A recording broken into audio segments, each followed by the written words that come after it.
Welcome to Beyond Awareness. Today's episode, we have a special guest from Access Integrated Health. I asked her several connecting questions about opioids and their involvement with addiction and strategies to overcome it.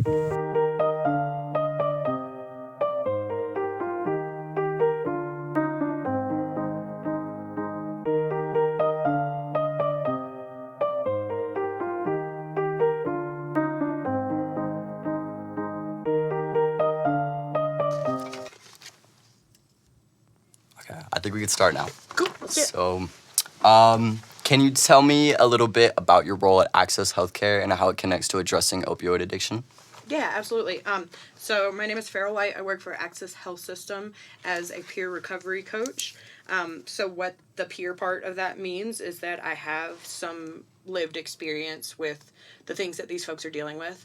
So I have been in recovery from opioids for almost 10 years. That's great. Yeah. Yeah, nice. Yeah, and so I just use that experience to try to help other people get through their journey. Nice. Try to be the person that I needed whenever I was there. Right. What first made you passionate about helping people struggling with mental health? Probably just the fact that I've been there. Right. I have dealt with mental health struggles since I was probably about 15, 16. That was the first time that I was ever medicated and hospitalized. And yeah, it's once you've been in that, really uncomfortable position, it's kind of hard to watch somebody else go through it. Right. Yeah, definitely. How serious is the opioid addiction crisis in Durango or Colorado?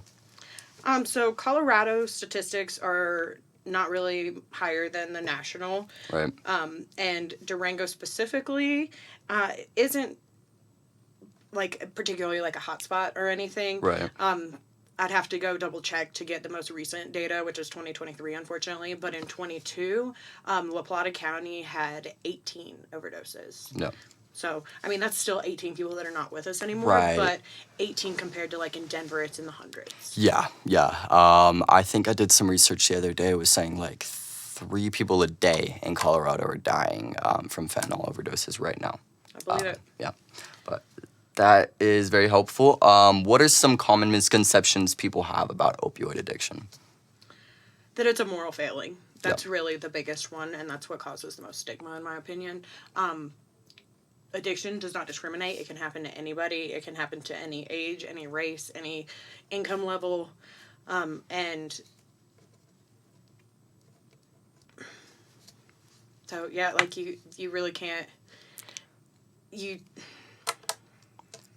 can't really judge someone off of Exactly. Yeah. Everybody's different. Well, and anybody can fall into it, and Right. you don't have to be a bad person to fall victim to these drugs. Exactly. What can you break down the typical path someone takes from prescription use to addiction? Yeah, so people's opioid addictions do not always start with prescription drugs, but a case that you'll see pretty often is somebody gets a legitimate injury, they go to a doctor, and they get a legitimate prescription for pain medication that they need. Yep. And then these drugs have an addiction potential even when they're used as prescribed. So, if you break your leg and you're on these drugs for 2 months, let's say, Right. When you attempt to stop taking them, you will experience withdrawal symptoms most likely. Right. And withdrawal is very uncomfortable. It is very hard to hold your willpower to stay sober when you're going through that. Mm-hmm. So that's when a lot of people will either seek out another prescription, possibly start abusing it. They may start seeking out the same drug on the streets.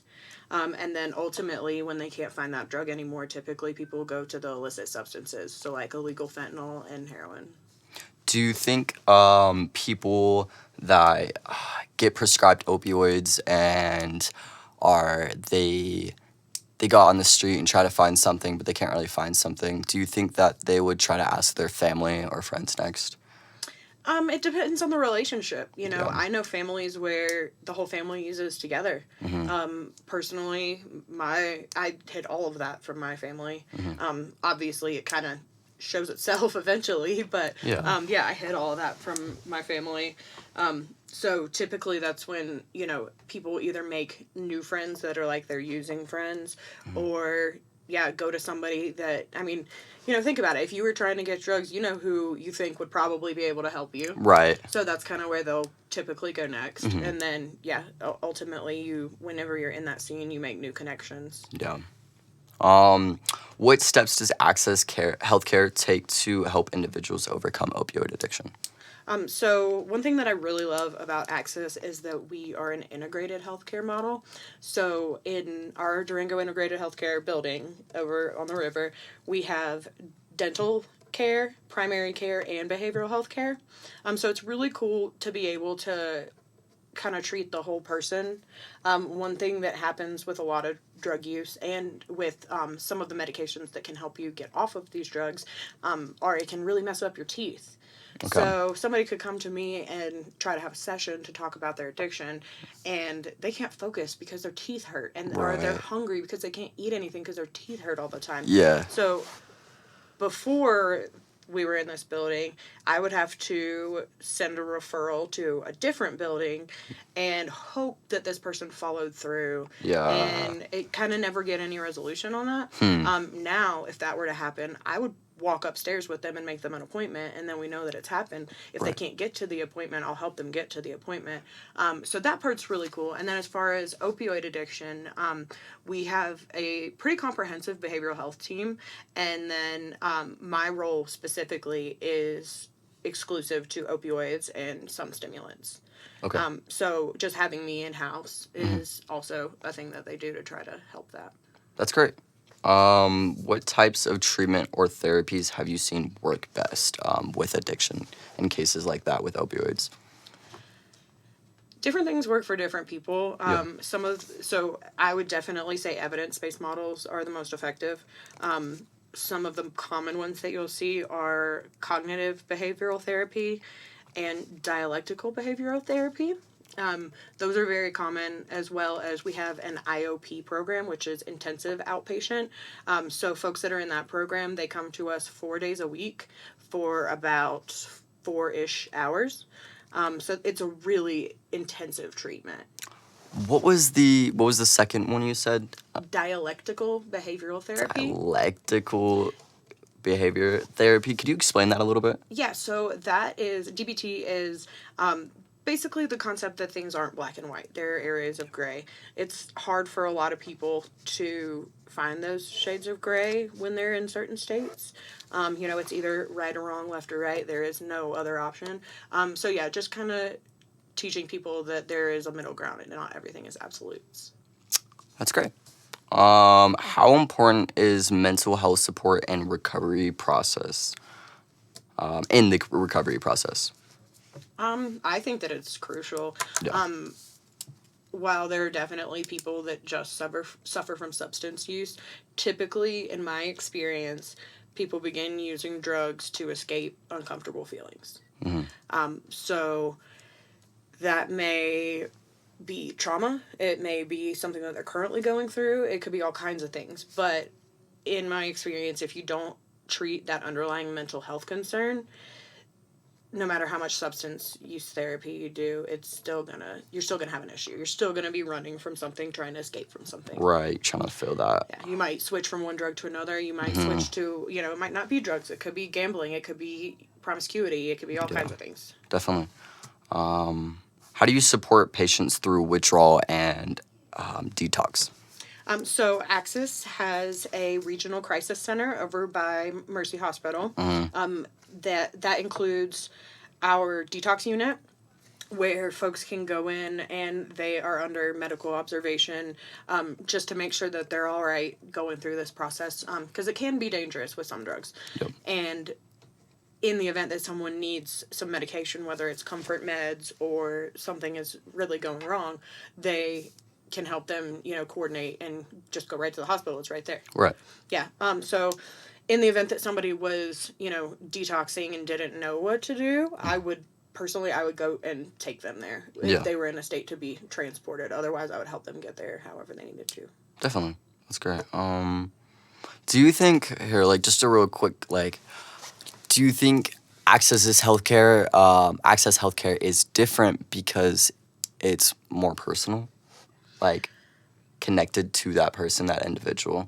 I definitely think that that's a goal, for sure. We try to treat the whole person, and I mean, I've seen it work. I was a patient of Access Healthcare, and my therapist was the one that actually referred me for this job because she saw that the industry that I was working in wasn't helping me and saw my passion for trying to help other people that were in my position. So yeah, Really nice of her. I've experienced it on both sides, you know. What role does medication-assisted treatment (MAT) play in your recovery? So for me personally, I used some MAT drugs that I got illegally, which I do not recommend. That needs to be done under the supervision of a doctor. But that is how I was introduced to it originally. But medication assisted therapy can be very effective. It's evidence based, and then when combined with behavioral therapies, it can be very, very effective. MAT drugs give folks just that little bit of room to be able to get their lives back. There are a lot of people that speculate that people that are on MAT drugs are not sober. And while that can be argued from both sides, I would much rather have someone take a legally prescribed partial opioid and be able to get their kids back, be able to work, be able to survive as a human in this world, as opposed to them staying on their drug of choice and ruining their lives. It gives people their lives back. You can be on it for a really short amount of time. You can be on it for a really long amount of time.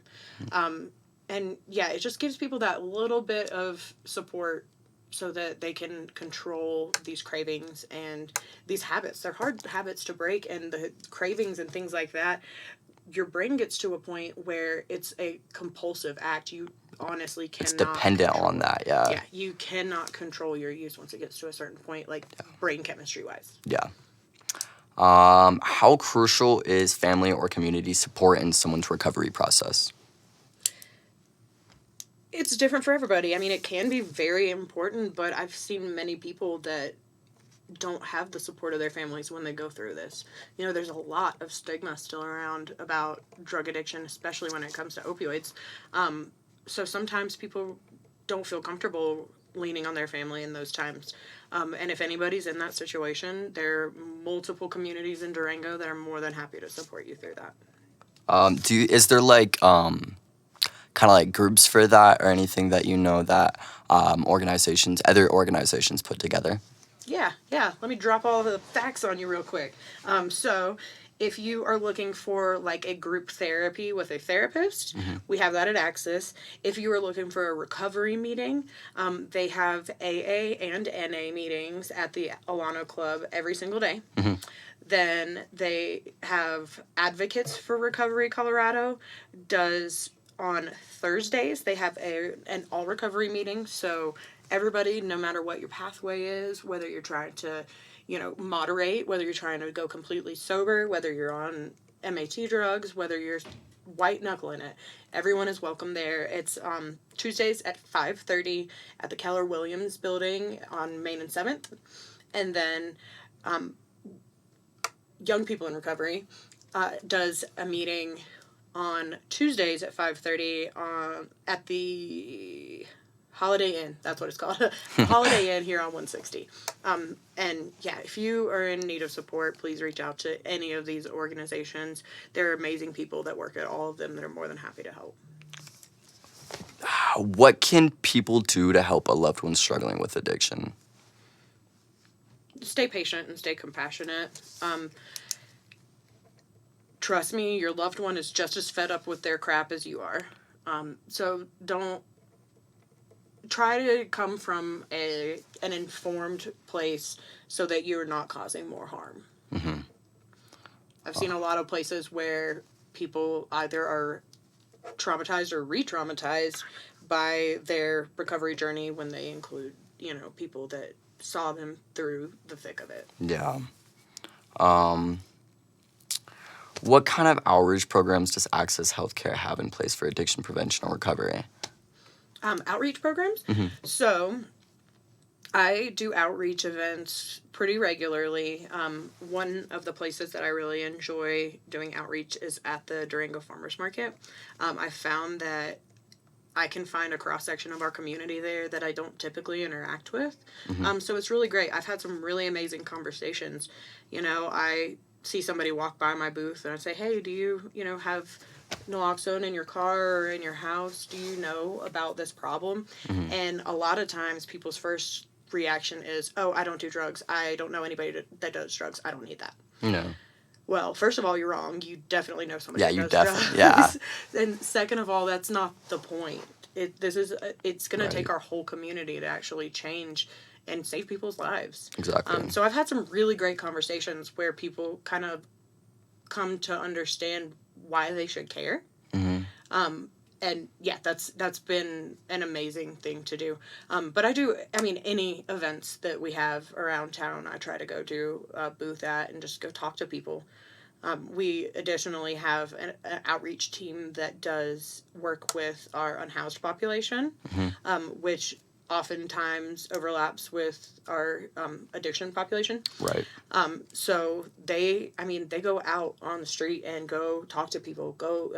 When Purple Cliffs was still around, they used to go up there all the time and climb up that hill and go talk to people. I just went up there yesterday. It was pretty crazy. They just moved all the trash, and it's just like the rock piles. You could see what's Yeah. left. Yeah. Well, you can kind of still see like there was probably somebody here. Right. There's probably somebody over there. Right. And yeah, our unhoused outreach team is pretty great. That's great. Can you share a story that shows the impact of effective addiction treatment? Yeah. Let me think. I have a client who, and forgive me for being vague, I met them when they were incarcerated. They had caught a charge for something that was substance related. And it was a very difficult time for them because it was kind of a wake up call, kind of a rock bottom type of situation. Yeah. That was that was about a year ago. And now they are working full time. They were able to move into a nicer house. Wow. They, not only take care of their children, but they ended up taking in one of their kids' friends. Wow, that's They amazing. were in a crazy situation. So yeah, they've really gotten on their feet. And I would also like to note that this person is using medication-assisted treatment. That's great. I appreciate you sharing that. I know it's a little bit more personal. Totally. What's one of the biggest challenges you face when working with addiction recovery? Probably the fact that recovery is not linear. So somebody could be doing really great. They're coming to see me every week to come chat and check in and make sure they're doing all right. And then all of a sudden they disappear and I don't see them for weeks, months. A lot of times I find them because they show up in jail. I do a lot of work in La Plata County Jail, supporting people as well, and with their MAT program. And it's just difficult to not know what's happening. I shared a story with you earlier before we started that I have someone who ran away from their supervision, and I would love to be able to have them reach out to me and support them, but also I have to recognize the fact that I might not get any resolution on that case. Right. Well, I still appreciate you caring so much for these people that are dealing with addiction. And even if it's that these people are disappearing or they go off and do their own thing, you still have this passion, you still have this drive, which I think is very admirable. Thanks. Yeah, I just want people to, be okay. Yeah. It's rough. Definitely. The world's crazy and it's hard. Definitely. Being a human being these days is not easy for anyone. For real. What changes would you like to see in the healthcare system to better address addiction? I would probably say more education, honestly. Any of the biases or stigmas that exist in the mental health field, I truly think most of them stem from lack of education. Yep. Stigmas do exist within the industry as well. There are people that have strong opinions on medication-assisted treatment particularly. But I think that with further education, these people would realize what's really going on. Right. How do you see the future of opioid addiction treatment evolving? I mean, it's evolving before our eyes. The fact that you are here doing this, the fact that the Durango High kids a couple years ago were able to pass legislature to be able to carry naloxone in school. Right. That was such a big change in our and Durango 9R that everybody definitely saw that. Yeah. So just the fact that folks that are your age are really aware and really care about this, I think that that's going to change kind of the landscape of addiction and overdose deaths. And like I said before, just the education. People are really starting to learn more about this. That's a huge motive for me in my job, is helping people understand. Yeah. So I think that that is definitely going to change things as well. I don't think that it has to do with, cutting off the supply. I don't think that it has to do with specifically targeting dealers. I think that this is really like a personal thing that it takes all of us to kind of like stop that. Yeah. You never know when somebody is going to need your help. And the thing is, if you're not prepared to help somebody, there's a chance that they could pass away. And the unfortunate thing in that situation is dead people can't find recovery. Yeah. So, I mean, even whatever it takes, we have to keep these people alive, because there are people that care about them. And you can't save dead people. Yeah. Well, that's really impactful. For someone that's listening who might be struggling or knows someone who is, what message would you like to share? There are a lot of resources out. I would definitely say, if you have somebody that is struggling, make yourself familiar with the resources so that when the time comes, you're able to recommend them to the person that you love. People can reach out to me. There's plenty of other peers in town that work with different sorts of addictions or different populations. Yeah. There's a lot of options in town for help. So I would make yourself familiar so that when someone is ready for help, because you never know when it's going to happen. And those moments can be fleeting. So you have to act when they happen. Yeah. So being prepared to help somebody when they're ready for it. I think that's great. I appreciate you coming out so much. We did one like whole 30-minute interview and the audio cut out. So Farrell came out again and did this interview, which I really appreciated. Thank you so much for coming out. That was Farrell White from Access Healthcare, and that's opioid addiction.